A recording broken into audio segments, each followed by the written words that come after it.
Happy Tuesday. Welcome to another episode of Let's Start Justice. Thanks to our listeners for joining us each week. It's certainly good to be here, and we're going to get into the meat of the matter in short order. But just reminding those who are joining us that you can join us on the JFJ YouTube platform. Of course, you can listen via your radio at Bridge 99 FM or on the Bridge's website. And you can call us at 239-7583 or the studio lines at 676-4996. My name is Michael Jackson, Executive Director for JFJ. And I'm Jade Williams, the Policy and Advocacy Specialist at JFJ. How was your holiday, Jade? I don't know if it was so much a holiday as it was a work-a-day. Okay. But it was productive. All right, perfect. We're going to be discussing the weekend as we recap the Human Rights Week. And, in my younger days, when there was the ATI and so on, we would bask in the joy of the nice dancehall music and so on in my much, much younger days. But I wonder sometimes if our youngsters, if we recognize the significance of Emancipation Day and Independence Day. And I say this because, as you know, I am privileged to be a part of the UCC adjunct faculty. Mm-hmm. And with that, you are engaging in, with the minds of the younger generation. And every semester I'm asked, Miss, we shouldn't stay with the UK. Why are we independent again? Yeah. And I'm not sure if that sense of national pride is there. So we looked at the beauty of the Grand Gala. Mm-hmm. And kudos to the team at the Ministry of Culture. But I often wonder if it is we understand the importance of Emancipation Day. Mm-hmm. And I enjoyed listening to Professor Vereen Shepherd rubbishing the call recently about joining the 2 days. Yes. And I stand with her on that. But for those who are not aware, after suffering through the greatest human rights, the injustice of close to 2 centuries, for those who don't remember the history, the Spaniards came and they conquered. Then they negotiated with the British, and we were under British rule from 1655. The greatest injustice to humanity was slavery. And when we were free in 1834, it was just those aged 6 and younger who were free. The British believed that we needed time to get acclimatized to freedom. Yes.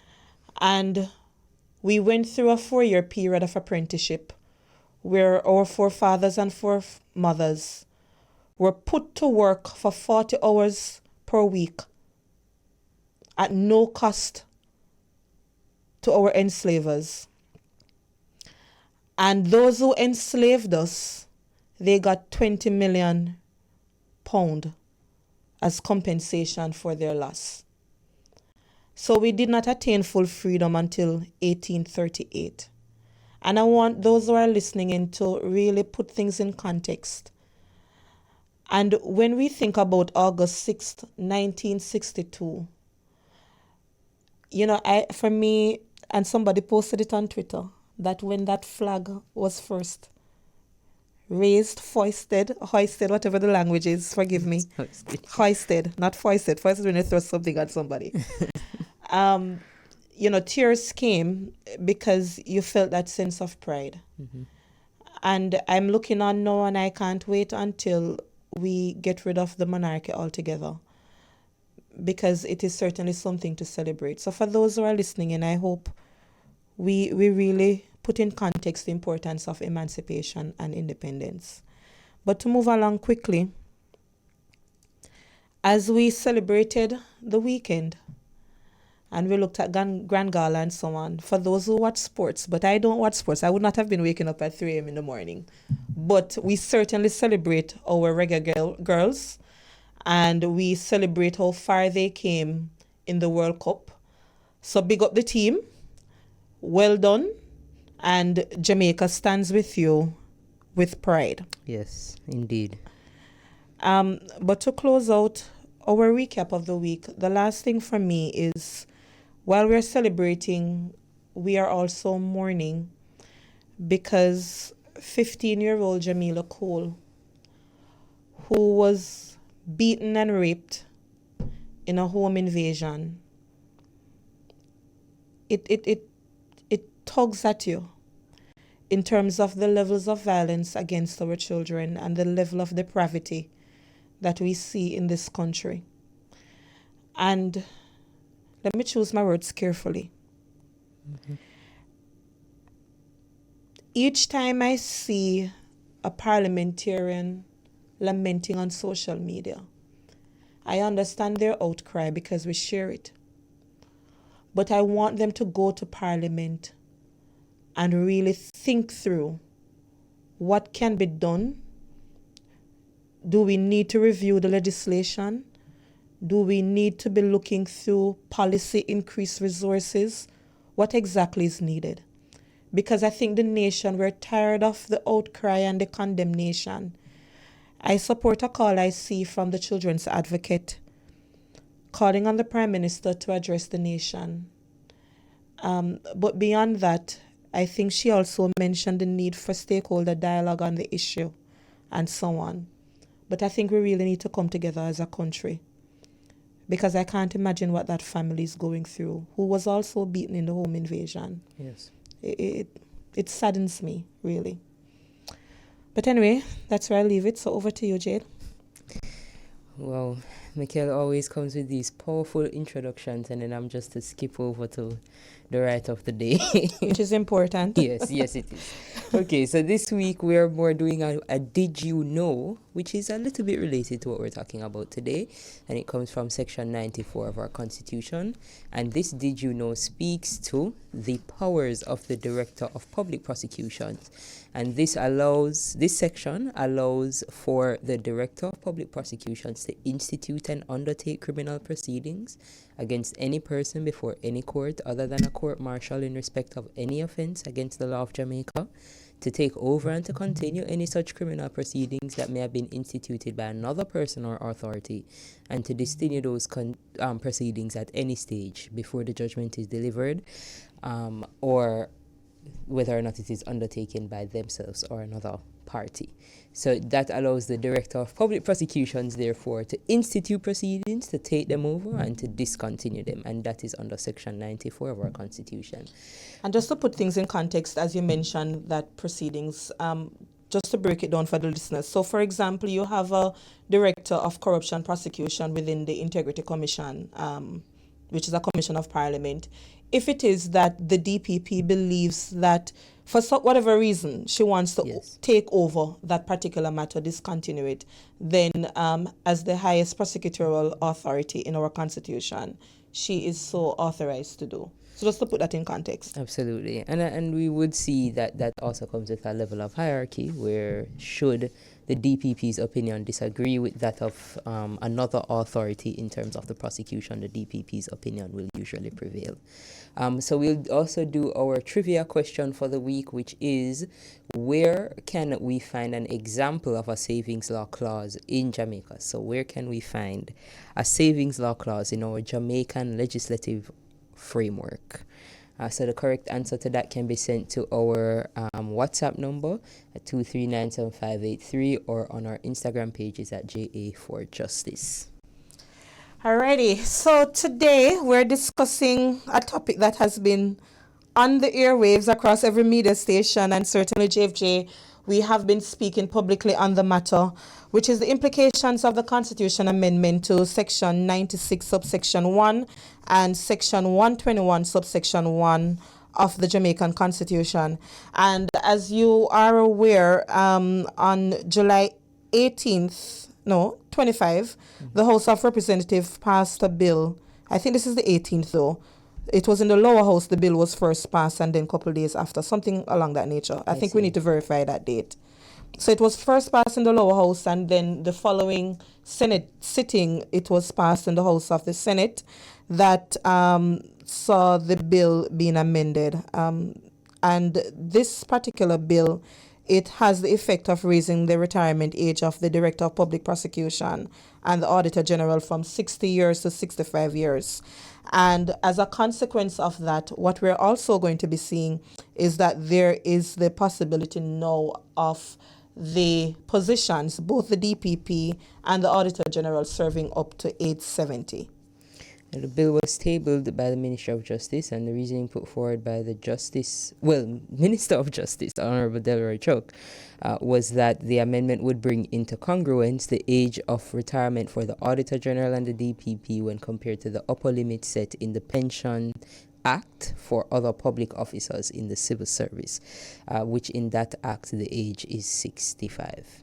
So just to put some things in context here quickly before we go to those who are joining us, our guest, to point out there is nothing specifically in the Constitution that really speaks to how the DPP is to be appointed, but we're also guided by the section that speaks to the extension of the DPP, which really requires that the Prime Minister consults with the leader of the opposition. And the whole issue is whether or not that lack of consultation really undermines good governance and democratic process. And I know some have questioned the constitutionality of the move by the government, wherein you went to the lower house in less than 3 hours. A bill of this nature was amended, and then again it was foisted through the House of Senate the Friday following. So we also had Attorney at Law, Mr. Hugh Wildman, who will be with us, who brought a constitutional challenge against the government for the first extension, indicating that there were some challenges there, and we're going to be discussing that shortly. The court had ruled on that matter on July 31, but I want to be very clear, there are two different issues at play, and I think I'm concerned when I hear persons in authority conflating the issues in the media space, and I want our listeners to be very clear. There are two different issues. Mr. Wildman had challenged the constitutionality of the first extension, but the matter of the move in the age of retirement is a completely different matter. And then, of course, the opinions vary about whether or not that move was constitutional or lack thereof, or versus it just undermining democratic process. So we're going to take the break, and then when we return, we're going to be joined by Mr. Hugh Wildman, Attorney at Law, as well as Ms. Nastasia Robinson, Attorney at Law representing the Jamaica Bar Association. Welcome back to the show. As we said before we went to the break, we're discussing the implications of the constitutional amendment that will see in effect the age of retirement for both the DPP and the Auditor General being affected. And Jade just clarified to me that we are correct, or she is correct rather. I don't know why she's shy to make the correction publicly, to say that it is in fact July 25 that the House of Representatives had passed the bill. Are we joined by our guest? Mr. Wildman? Good afternoon. Thank you so much for joining us. Ms. Robinson? Hi, good afternoon, Mikhail. Thank you so much, Nastasia. I appreciate you as always. Mr. Wildman, let us Jay. just... Sorry? Hi. Hello, Nastasia. Thanks for joining us. Mr. Wildman, let's start with you. I just want you to clarify for the listeners the constitutional challenge that you had brought. Yes. Or the court challenge that you had brought with the first extension. Okay. Because as I was saying before, I think people are conflating that particular court matter with the constitutional amendment. Yeah. That's correct. Okay, fine. Our constitutional challenge is a simple one. We're saying that based on the evidence that was presented in court, in fact, where we made the challenge, there was no evidence of an appointment in keeping with the Constitution. After we mounted the challenge, they produced a gazette to try and give validity to the appointment. And the gazette that was produced suggests that an extension was granted on the 26th of August, 2020 to take effect on the 21st of September 2020 for a further 3 years. We say that that extension is invalid for the following reason. One, we contend that before she reached 60, there must be evidence of a valid appointment pursuant to an agreement in keeping with Section 96(1)(b) of the Constitution, because Section 96(1) says that a DPP shall vacate office on reaching the age of 60. So that is a key section. That is a touchstone. So if once you reach 60, you can't get a further extension. Any extension that is granted must be done before you reach 60. We say in the present case, that was not done. The Gazette proposed to give an extension on her birthday, which is contrary to Section 16 of the Interpretation Act, which makes it clear that it must be done at least one clear day before her birthday. So we maintain that we are on good ground to say that the extension that was granted in 2020 is illegal. And in fact, when you read paragraph 32 of the judgment of the full court, they get it. It is our view that they got it clearly wrong, because the court proposed to say in that judgment that you could get an extension after you reach 60, which is contrary to Section 96(1). I don't have the judgment at hand, Mr. Wildman, but from recollection, I remember what was also argued was that the Prime Minister had in fact notified the Governor General much in advance. And there's no evidence of it. Nothing of that. There was no letter from the Prime Minister to the GG to say that. What happens is that what we have is an implied assertion from the GG to say, making reference to the Prime Minister's communication to him. That in law is not evidence. So we're saying that there is no even evidence of an agreement which had to be done before she reached 60. But the key thing is this: there was no appointment of the DPP for an extension before she reached the age of 60.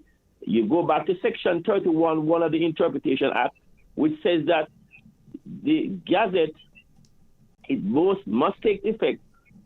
It can be on a publication, or if the Gazette says otherwise. In this case, the Gazette did not take effect on publication. It took effect on the 21st of September, and we are saying that it must take effect one clear day before her birthday, which is the 21st of September. So we have filed an appeal in that matter on Friday. Oh, you did? Yes, clearly. And we have some very good grounds of appeal. So that was done on Friday. We think we're on clear grounds for that, to say that the appointment, the extension that was granted, does not comport with the Constitution. Are you in the position, Mr. Wildman, before we get into why we're here really, to indicate on what grounds you filed the appeal? I can send you a copy of the notice now. Please, thank you. Yes. Vanessa, can you just share the email to Mr. Wildman? Yes. Pardon me? No, I was just asking our producer to share the email with you. Yes. We can get it to you right now. All right. So while we do that, as we said, there are two different issues. Yes. And so I'm just going to segue to Ms. Robinson to articulate Jambar's position on what they found to be wanting, for lack of a better word, with the constitutional amendment that was JFJ's word now, rushed and bamboozled through Parliament. I would like to reiterate that is JFJ's wording and not Jambar's wording. But as was stated in the release by Jambar, we are concerned with the lack of consultation. So we agree and we understand that a consultation isn't strictly necessary, but in the way that it was done, we do see grounds for which a constitutional challenge can be raised, especially if it is that this amendment effectively works as an extension for the current Director of Public Prosecution. Jambar's position is that the amendment in and of itself is in and of itself, in the strictest sense, if the government were to say amend the age, that's not a position we take a challenge with. What we take a challenge with is The manner in which this was done, the lack of consultation, the timing of it as well. I think the timing speaks volumes.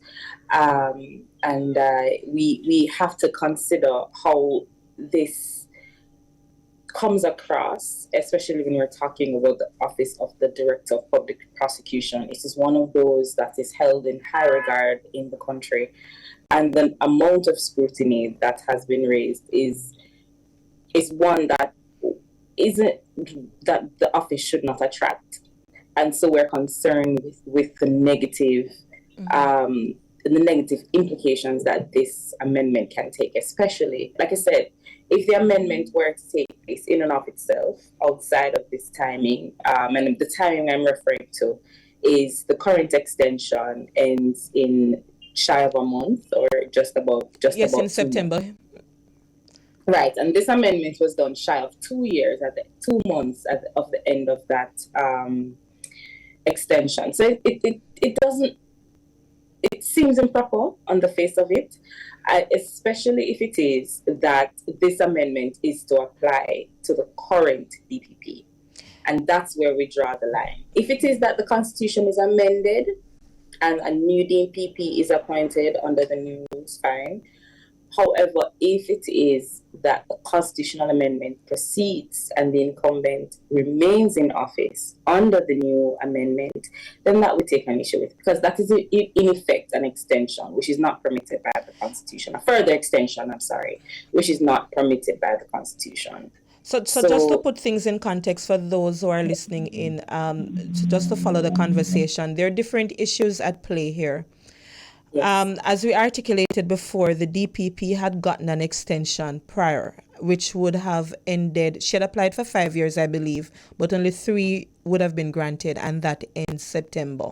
That matter has been, an appeal has been filed, and we will follow up with that discussion shortly with Mr. Wildman. But beyond that particular matter, I think all well-thinking Jamaicans, and let me not use the word well-thinking because I think sometimes it can come across condescending. Most people agree that the age of retirement being changed in keeping with what exists for other civil servants is quite fine. We're okay with it. But when we talk about the manner in which it was done, it being rushed through Parliament, and whether or not it is a de facto second extension. So in other words, another extension could not have been granted. So is this rush circumventing what the Constitution would not have allowed? That is the issue that people are having.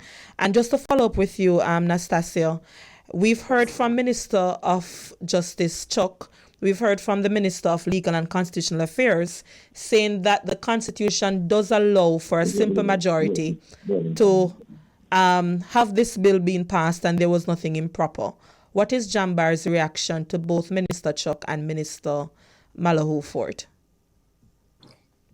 Our response is that is a technicality, and a dangerous technicality to be wielded at that.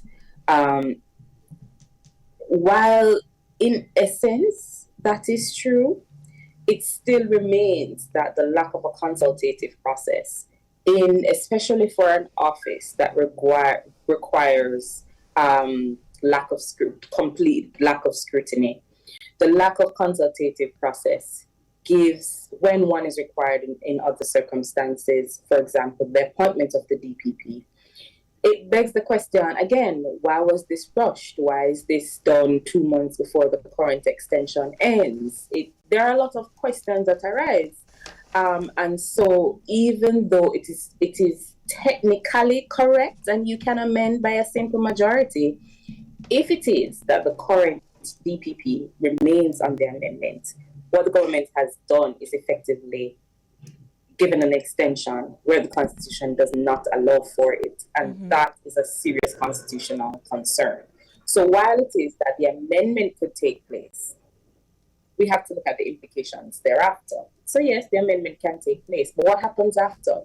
Is the current DPP going to remain, given the extension before, given the timing of it, given the lack of consultation? Those things, Jambar, those are the concerns of Jambar on this issue. All right, thank you so much. We're going to take the break, but I know when we return, Jade has a pressing question for Mr. Wildman that she will follow up with. But before we take the break, I want to be very clear to the listeners. Despite what you may hear in the public space, which is my disappointment with some public officials, this is not a politicking issue for civil society organizations such as JFJ and Jambar. This is a matter of what is constitutionally appropriate in a democratic society. So for those who are listening, and I hope we're on the same page where that is concerned. But we take the break and we return shortly. Welcome back to Let's Talk Justice. We are discussing the implications of the recent amendment to the Constitution, sections 96 and 121. Mr. Wildman, before the break, Nastasia made an interesting point about the DPP remaining in the role with the current amendment. And my question is there any way for this amendment to go through without automatically retroactively extending this tenure? And if there is, what would be the appropriate procedure to ensure that that does not take place? Well, to clarify the question, Jade, before Mr. Wildman answers, is not if it is to go through the amendment, it's no law. Yes, my apologies. Yes, because it was assented by the Governor General. Yes, as it has gone through.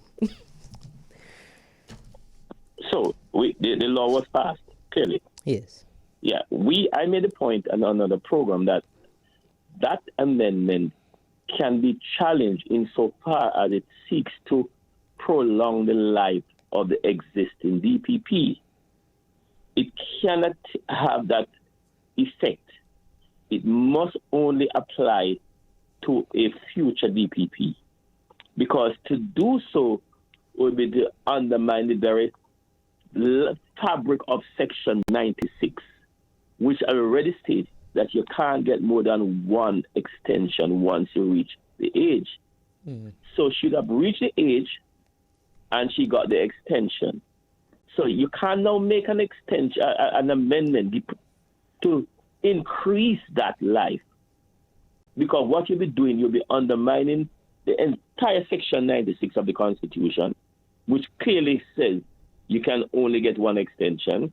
And two, what you'll be doing and saying is that all persons who were required to retire at a particular age, 60, that and an amendment is done to increase the age, then those persons could come out of retirement and say, look here, this amendment applies to me because I was retired when I was 60. And now a law has been passed to say that the retirement age is 65.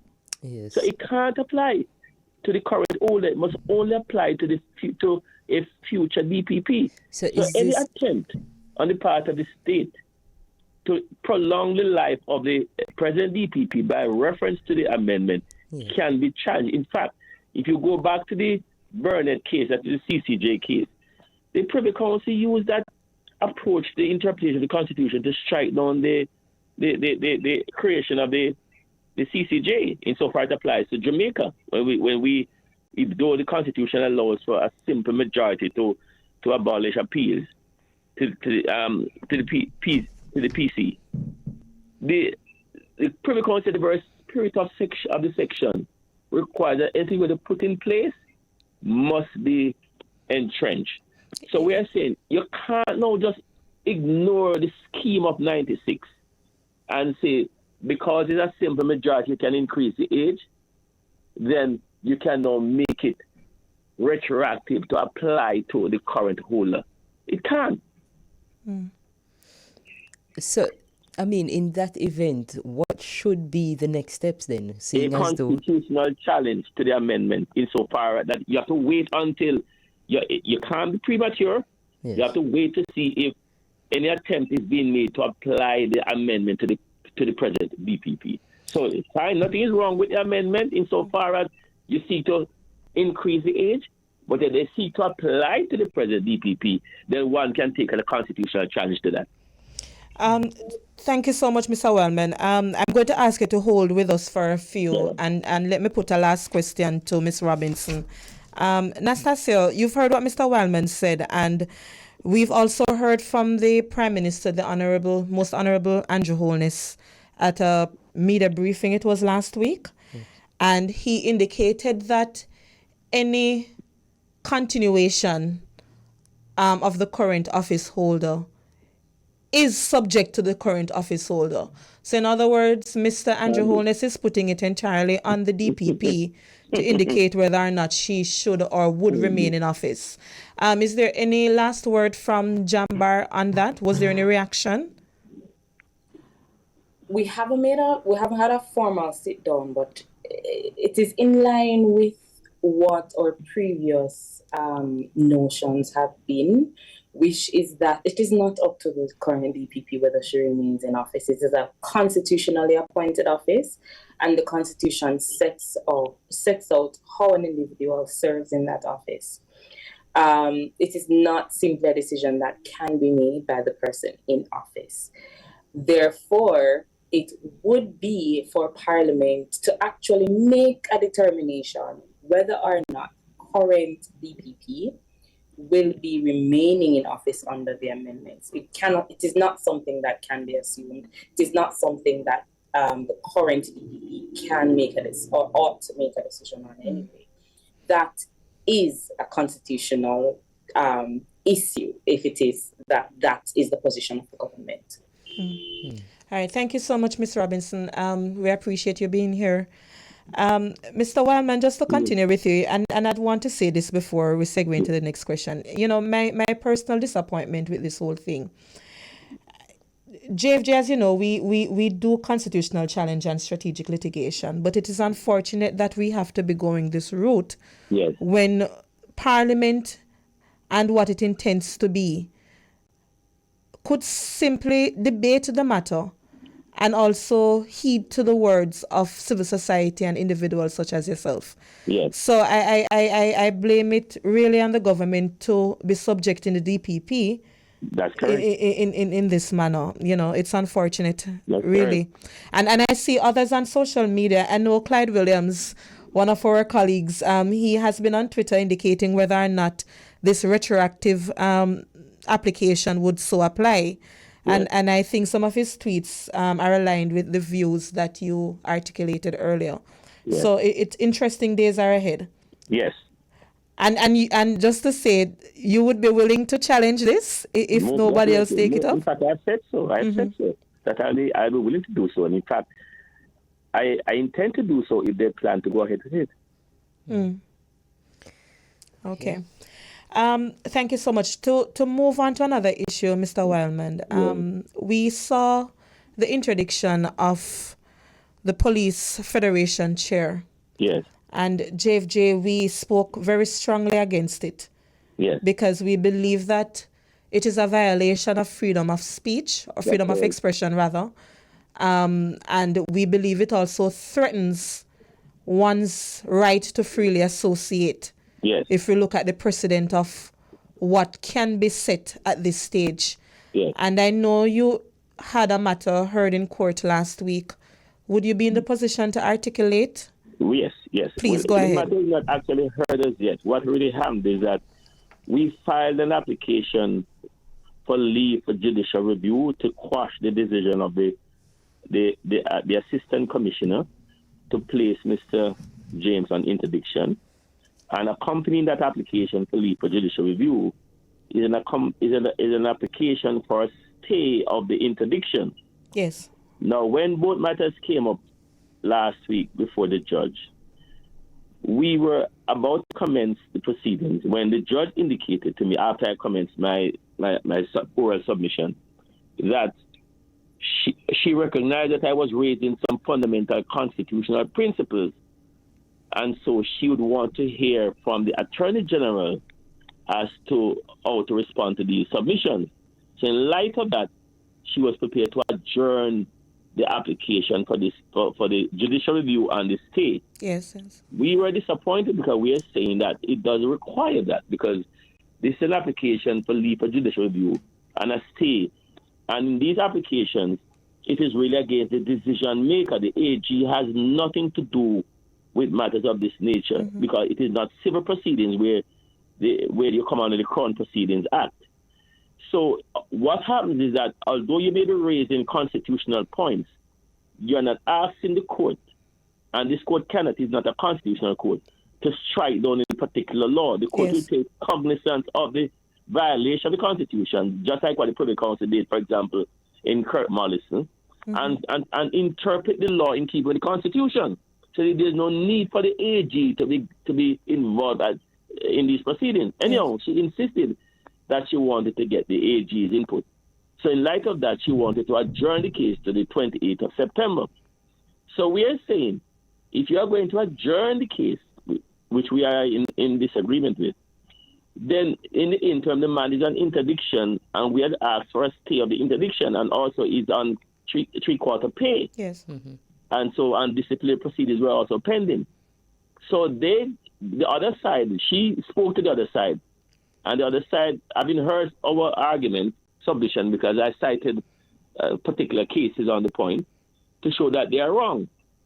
So she came back and agreed that they will adjust the salary to 99% from the 75%, and they will also put on hold the disciplinary hearing until the matter is heard. Yes. So we got two important changes there. We were also saying that because we are ready to proceed and the court is not ready, then you should also put the interdiction on hold and allow the man to go back on this job until the case is heard. She said that she was not prepared to go that far at this stage because that is like determining the case. Yes. So we are saying no fault of ours why the case can't be heard. We are ready, and it is the court's position that it wants to go to adjourn the case. So she's not willing to go that far. We have filed an appeal on that because it is not a trial, it's just a case management. Yes. So we have filed an appeal against that case management order not to reinstate the man until the case is heard. And that is now before the Court of Appeal. So when is that likely to? Well, fine. So the Court of Appeal has indicated to us that because the court is on recess now, if they are to sit, it has to be absolutely urgent. And so we have to file an application to have this matter heard during the summer vacation. We have done that this morning, so we are waiting on a response from the Court of Appeal. Okay. All right. So, and I'm happy you made those clarifications because the earlier report, and I listened to you misleading report. Yes. It suggested as if there was a complete loss. No. We have not heard the case has not been heard as yet. Yes, and I'm happy you corrected me on that language because I also heard a few interviews that you were on with Mr. Peter Champagne on this very matter. Yes. All right, but we, notwithstanding, because I know people may articulate. We think Mr. James has an excellent chance because, not only do they breach the Constitution in terms of trying to violate the man's right to freedom of expression, they've also breached the very regulation under which he was interdicted because the regulation prescribe how this thing is to be done and they totally violate that. So that is another basis on which we are seeking to quash it. Yes. We welcome the move because people are conflating what is appropriate language or speech to be said at a funeral with what is an appropriate response from the High Command. JFJ stands with Mr. James in this regard, certainly. The question is this, the man spoke truthfully. Nothing that he said can be said to be untrue. You understand? So you can't say that the man was speaking of things that are not true. Everything he said is true. So the question is, can you punish him for speaking the truth because he spoke truth to power? No. All right. Thank you so much, Mr. Wildman. You're welcome. We appreciate your presence on the program. Thanks very much. All right. We take the break. Welcome back to Let's Start Justice. We've had several extending discussions today, but we most recently discussed with Mr. Hugh Wildman, attorney at law, the interdiction of Corporal Rowan James. And I was saying to Mikkel in the break and chastised for saying it in the break and not on air. So let me say it on air now. That this issue of bringing the profession into disrepute, quote unquote, is something that a lot of professions have. And I know particularly as an attorney. Your legal canons, eh? Yes, it is in our legal professional act that as an offense against the act to bring the profession into disrepute. And the concern is really, how does this mesh with our general right to freedom of expression and to disseminate ideas and information? Because what if the profession needs to be brought into disrepute? Yeah, What if it's a there balance is- with public interest matters. Absolutely. And for Mr. Rohan James in particular, one can't forget the particular role that he plays, wherein you're advocating on behalf of thousands of rank and file officers. And in that regard, not every conversation would be had privately, because when you are not being listened to, or someone, then a certain level of advocacy would be required, certainly. You know, So I think it's not outside of the spirit of some of the, even outside of our context, there's a general spirit of protest happening. but Jay, let me say this. Yes. We at JFJ, through the official channels of the organization, personally, I've had medical personnel, your doctors in your public hospitals, Yes. same rank and file officers Yeah. have reached out to JFJ. Others at other state agencies, one of the matters we will revisit in the organization to see if it's something we can assist with publicly, have said to us, we can't speak. Yes. We've gotten memo and we are witnessing issues that we believe the public ought to know, but we are being silenced by our supervisors at the highest levels. And I'll go further, Mikhail. It's not just about what the public need to know. It's that even internally trying to bring attention to the matters is bringing conflict. But it's a concern because we can't be operating in a space wherein you have a protected disclosure act Yes. and people feel as if they speak, they will face occupational detriment. It's a dangerous trend when we saw that recently with Mr. James, which is why, we have to be concerned with what is politically correct and appropriate with what he said at the funeral versus whether or not that response from the high command was necessary or was proportional to what was said. But as we're talking about what is respect, Jade, if you would allow me, there is a message that came from our former Prime Minister, P.J. Patterson, and I want to read a few lines from it. Our former Prime Minister quotes our national anthem, "Teach us true respect for all." And he goes on to say, utterances from some in the political sphere and positions of authority belittle us as a nation and also undermine respect for all. Public respect is rapidly descending to an all-time low. The language used routinely is distasteful, disgraceful, and comments are derogatory. The tone of their delivery is devoid of respect. Increasingly, the public is made to ensure intensely negative public disclosure that abuses, demeans, and vilifies others. Instead of mutual respect, a small but vociferous number of our public speakers are consistently mean-spirited and vulgar. This appalling deterioration cannot be allowed to continue without our clear denunciation as one people out of many. Mr. Patterson says this line, which I found to be most profound in his message. He says, "We dare not remain silent as it cannot be condoned." And I just want to indicate that for the past several weeks, we've gotten some comments from public officials, including parliamentarians, and some of which we've said and publicly condemned on this program. We've heard a particular minister saying that the Integrity Commission is lacking in integrity, using their parliamentary shield and privilege to disparage people who are there to uphold the law and hold them accountable. We've heard utterances from another minister, Warmington that is, and kudos I said on this particular program where Minister Bartlett shut it down. We've heard a particular senator went into the House and made other comments that I found wanting.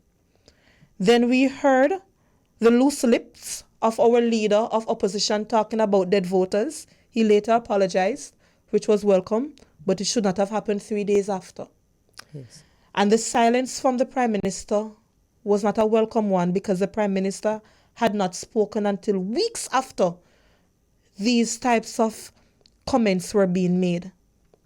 And then Mr. Isaac Buchanan took away from the issue of the constitutional amendment by making some comments which I do not believe his apology was sufficient. Notwithstanding our opinions on certain matters, Mr. Buchanan and Dr. Dayton Campbell, the Paula must go language, we can't condone it. There is another video circulating of a past act with MP Vaz and same Dayton Campbell. Meet me outside in the House of Parliament, that ought to be sacred in making the laws of this country. So, former Prime Minister's statement, PJ Patterson, is most needed at this time. And I want to urge all Jamaicans, we dare not remain silent, as it cannot be condoned. At some point, we have to take on the colors of politics and think about the colors of our Jamaican flag and say that we're not going to stand for this. At some point, we have to do better.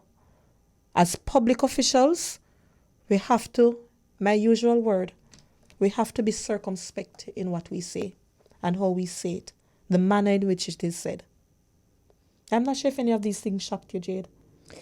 You know, it is unfortunate. Maybe the first two incidents were shocking, but I feel as though the constant and continuous acting in this manner has jaded me.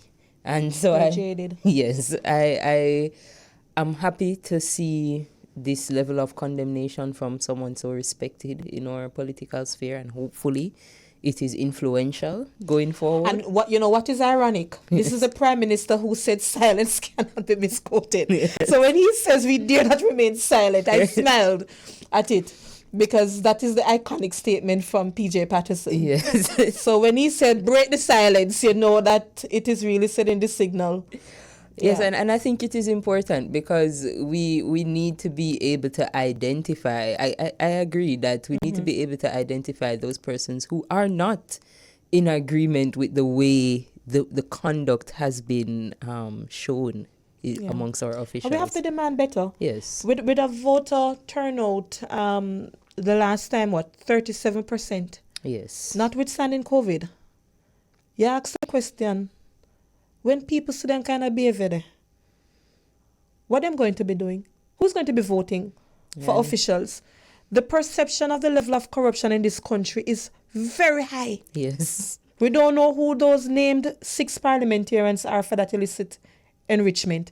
So when you think about it, it's not just perception alone. But let us be frank here. Right? Then you think about the crime levels. There was an article, to move quickly, by Jason, I can't remember his name now. He reaches out to us sometimes from Jamaica Observer. He wrote a very good article wherein a young lady says that her son, he does not fall asleep until about 5 a.m. each morning. A child. He's that fearful. That not just fearful, traumatized. Yeah. 'Cause It's it not is the rolling reason cough. of the Why, fear. why we didn't sleep when we were younger, Yes. The rolling cough story and so on. But no, a child is not going to sleep until early in the morning, because, as you say, the probability of crime affecting him. And I'm sure others can tell you the story of when them have a duck pan grung and them something dodging from gunshot. Come on. Absolutely. Parliamentarians, public officials do better. All right, over to you, Jade. Okay, so we unfortunately, second week in a row, we don't have our correct answer for our trivia. You As framed yet. something too bright, man. Listen, it's enough credit them getting.